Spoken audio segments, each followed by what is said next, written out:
Você acabou de se formar na faculdade e trabalhou seu primeiro mês em seu novo emprego. Você trabalhou muito duro para conseguir esta posição e receber o primeiro salário parece um momento tão triunfante. As possibilidades do que você pode fazer com sua renda são empolgantes. Esta é a primeira vez que você tem uma sensação de liberdade sobre o dinheiro que ganhou, mas a triste verdade é que você não tem nenhuma liberdade e essa realidade fica clara quando você abre uma carta que recebe pelo correio. Alguns dias depois, é de um programa de empréstimo estudantil informando sobre seu cronograma de pagamento.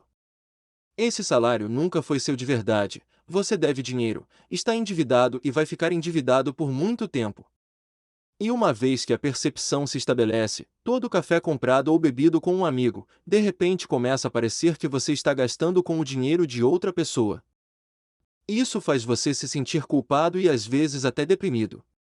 Esta é a história de cerca de 1 em cada 5 adultos americanos que têm dívidas de empréstimos estudantis, mas, na realidade, isso não é culpa sua, é apenas uma das maneiras pelas quais os governos e bancos podem mantê-lo pobre. A verdade é que a dívida pode levá-lo a um caminho bastante sombrio, especialmente se você não estiver preocupado em se aprofundar nele. A dívida das famílias nos Estados Unidos atingiu um recorde de 16,9 trilhões de dólares. Isso é 16 com 15 zeros atrás dele. Mesmo ganhando 6 dígitos, é mais provável que você viva de salário em salário do que prosperando. Pessoas com formação superior e empregos com altos salários estão lutando para cobrir os pagamentos básicos de aluguel e carro. Somam-se as perdas em 401ks e contas de investimento e você pode ver por que os gerentes de dinheiro estão ajustando a forma como protegem e aumentam a riqueza de seus clientes. Eles estão despejando centenas de milhões de dólares em ativos que não estão correlacionados com o mercado de ações, porque mesmo que o mercado de ações fique estagnado este ano, esses ativos de baixa correlação podem continuar subindo. Mas como você pode investir facilmente em ativos de baixa correlação? Com o nosso patrocinador de longa data Masterworks, uma plataforma exclusiva que permite que você invista em arte contemporânea de lendas como Picasso e Banks, mas por uma fração do preço total. De acordo com o Citibank, esta arte tem uma correlação muito baixa com outros investimentos, como ações, então, quando eles caem, seus investimentos em arte podem não cair. Na verdade, Barrons relata que os preços das artes aumentaram em média 29% no ano passado, superando em muitos estoques. Enquanto a maioria dos mercados estava em queda, a Masterworks vendeu 9 pinturas no ano passado, retornando mais de 25 milhões de dólares para seus investidores. Com cada pintura até o momento retornando pelo menos 9% líquido, não é de admirar que mais de 675 mil pessoas tenham se inscrito no Masterworks até agora. Na verdade, a demanda é tão alta que a arte pode esgotar em minutos. Mas os assinantes do Aperture podem reivindicar uma conta gratuita e sem compromisso no link da descrição hoje. Antes de continuar, devo esclarecer que nem toda dívida é ruim. Pode dar às pessoas oportunidades que elas não teriam de outra forma. Ele permite que as startups saiam do papel sem usar capital pessoal e permite que as pessoas façam grandes compras que podem ser pagas em parcelas menores espalhadas por um longo período de tempo. Mas muita dívida e taxas de juros ruins podem causar problemas graves. Estudos sugerem que estar endividado pode deixá-lo mais ansioso, deprimido e fazer com que muitas pessoas tenham pensamentos suicidas. Você pode se sentir bem com o quanto deve agora, mas esses problemas de saúde mental podem aumentar à medida que sua dívida aumenta. A dívida também faz com que seu futuro pareça limitado. Sua capacidade de viajar, fazer grandes compras e passar para outra fase da vida é grandemente desafiada pela quantia de dinheiro que você deve. Por exemplo, você não pode obter uma hipoteca se tiver muitas dívidas estudantis. A dívida pode afetar seus relacionamentos e sua saúde, e há estudos que ligam as taxas de inadimplência à pressão alta e taxas mais altas de divórcio. Isso remonta àquela sensação de gastar dinheiro em algo usando dinheiro de outra pessoa. Esse sentimento destaca os hábitos de consumo dentro de um relacionamento, causando estresse, discussões e separação. Você não precisa ser viciado em jogos de azar para brigar por dinheiro. Você pode pensar que não há problema em incorrer em dívidas porque, quando você morre, elas morrem com você, mas isso nem sempre é verdade. Muitas dívidas diferentes podem ser herdadas por seus entes queridos, especialmente dívidas que você assumiu com outra pessoa, como uma hipoteca. Estar em dívida não é bom, mas não seja muito duro consigo mesmo, porque não é necessariamente sua culpa. Vivemos em uma sociedade que institucionalizou a dívida e fez dos empréstimos um lugar comum. Pense nisso, estamos encorajando jovens que mal têm idade para votar a aceitar milhares, às vezes centenas de milhares de dólares em empréstimos apenas para obter uma educação. Todos nós sabemos como esses empréstimos podem ser terríveis, mas um efeito sobre o qual realmente não falamos é como eles tendem a normalizar a ideia de contrair dívidas com pessoas que estão entrando na idade adulta. Isso cria uma mentalidade sobre o dinheiro que leva muito tempo para se livrar, mesmo que seja possível se livrar de tudo. Um estudante que tem muitos empréstimos para pagar também pode experimentar o fatalismo da dívida, um estado em que parece inevitável estar endividado. Se você está acostumado a existir em dívidas, é difícil imaginar como é viver sem elas, e como resultado, é mais provável que você continue se afogando nelas. Quando as pessoas pensam em dívidas, muitas vezes há o estigma de que a culpa é do indivíduo. Você ouve os gurus das finanças falarem sobre pessoas esbanjadoras que compram um iPhone mais recente e compram Starbucks todos os dias em vez de fazer café em casa, e, embora certamente existam pessoas responsáveis pelo crédito, a realidade é que a maioria das pessoas que estão endividadas são lá por necessidade. Por um lado, as pessoas com filhos são muito mais propensas a contrair dívidas com o custo de cuidar de uma criança. O mesmo vale para pessoas que precisam cuidar de um dos pais. Esses dois fatores introduzem uma variedade de despesas necessárias que nenhuma quantia de dinheiro irá mitigar. A alfabetização financeira da maioria das pessoas também é muito pobre. É um assunto que raramente é ensinado nas escolas, por isso estamos sempre à mercê dos credores e das letras miúdas que não nos preocupamos em ler. Mesmo que tivéssemos tempo para ler os termos e condições ao solicitar um novo cartão de crédito, será que os entenderíamos? Tudo isso sem nem falar do sistema cuja existência depende inteiramente do endividamento. Bancos. Vamos dar uma olhada em como os bancos funcionam. Você dá dinheiro a eles. 90% desse dinheiro é emprestado a outra pessoa. A pessoa que toma o empréstimo coloca em sua conta, e 90% desse valor é emprestado a outra pessoa. E assim por diante. O banco cobra juros sobre todos os empréstimos que foram possíveis graças ao seu dinheiro. A dívida é como eles ganham dinheiro, é o núcleo de seu modelo de negócios.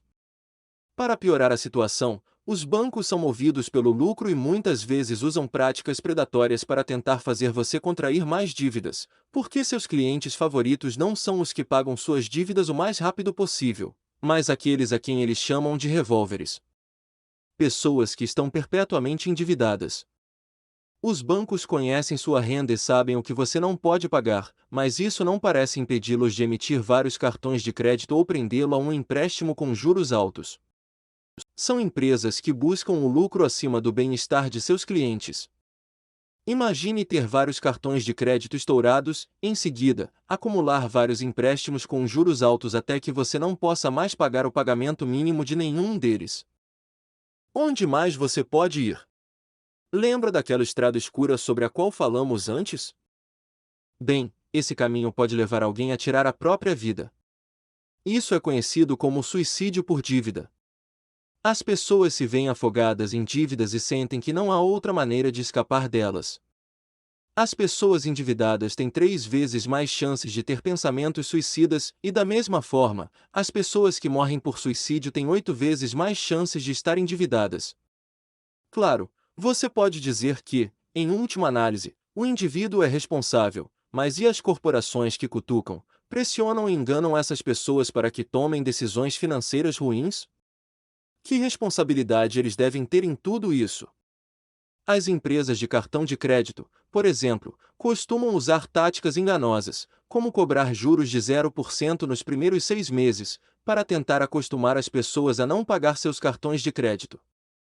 Então, quando os juros altos começarem, há uma boa chance de o titular do cartão já ter acumulado uma tonelada de dívidas.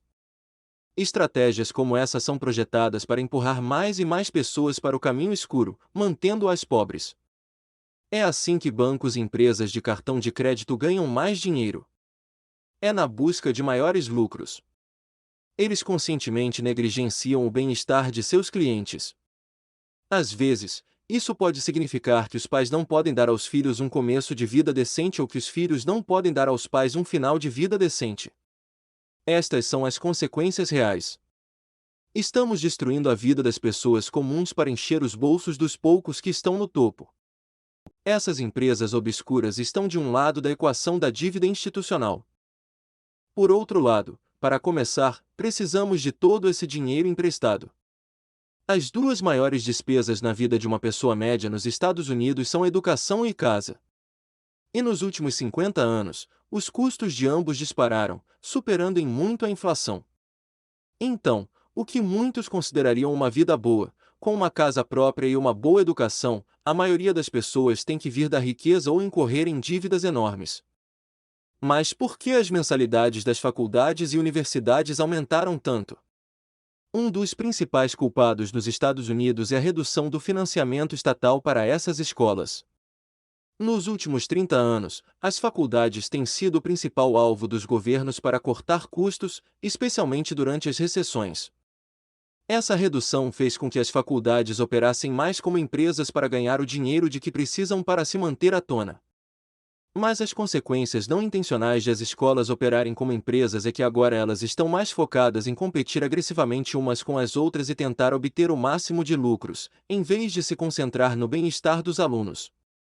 Isso significa perseguir professores e pesquisadores famosos com salários mais altos, manter o tamanho das turmas mais baixo para ser mais atraente para os candidatos em potencial e introduzir muito mais atividades extracurriculares para atrair alunos, mesmo que possam ser uma despesa desnecessária que apenas aumenta ainda mais as mensalidades. Não há nenhum mecanismo central nos Estados Unidos para controlar o custo do ensino superior. O país oferece aos estudantes uma quantidade razoável de ajuda financeira, mas grande parte das mensalidades universitárias do país é paga por meio de programas de empréstimos. No vizinho Canadá, as mensalidades também aumentaram muito no mesmo período, embora sejam subsidiadas de forma mais significativa para os cidadãos. O problema é que os estudantes da América do Norte estão pagando muito mais pelo ensino pós-secundário do que antes, e isso está acontecendo sob a vigilância do governo. Mas há uma causa muito maior de dívida que também explodiu em custo nos últimos 30 anos. Habitação. A razão pela qual a habitação é tão cara agora é complicada. Eu adoraria descartar isso como ganância, mas isso não seria contar toda a história. Uma das principais causas do alto custo da habitação é a regulamentação governamental, mas não é bem o que você pensa. Os regulamentos são importantes. A análise de impacto ambiental, a amostragem de solo e inúmeras outras aprovações que precisam ser adquiridas antes que um desenvolvedor possa abrir novos caminhos. Essas são etapas necessárias, mais caras, que precisam ser tomadas hoje, o que não teria sido feito há 30 anos ou mais, e é ótimo que estejamos fazendo isso hoje. Fazê-los agora, mas existem outros regulamentos desnecessários que não são conduzidos por necessidades humanas e ambientais. Estes são os regulamentos de densidade habitacional e têm um grande impacto nos preços das casas. A habitação existe em um sistema de oferta e demanda. Mais oferta normalmente resulta em custo mais baixo. Uma ótima maneira de aumentar a oferta de moradias é construir moradias de alta densidade, como prédios de apartamentos, mas em muitas cidades e vilas da América do Norte, os regulamentos estão impedindo a construção de moradias de alta densidade. E esses regulamentos são frequentemente influenciados pelos proprietários atuais que desejam que suas casas permaneçam com um valor altíssimo. Quando os condomínios de alta densidade são construídos em grande número, ainda existem alguns outros fatores que podem impedir a queda dos preços das casas. Em Toronto, por exemplo, os desenvolvedores constroem grandes condomínios de luxo, vendidos a um preço prêmio. Esses condomínios não venderiam muito bem a esses preços se não fosse por um segundo fator que mantém os preços altos. Casas de investimento. São casas que pessoas ricas compram como investimento, reduzindo a oferta local e, portanto, valorizando essas casas. Muitos condomínios de luxo são adquiridos apenas como investimento, deixando muitos deles vazios, mesmo durante uma crise imobiliária. Os governos pouco fizeram para intervir na habitação de investimento e, em vez disso, proibiram soluções como habitação de alta densidade.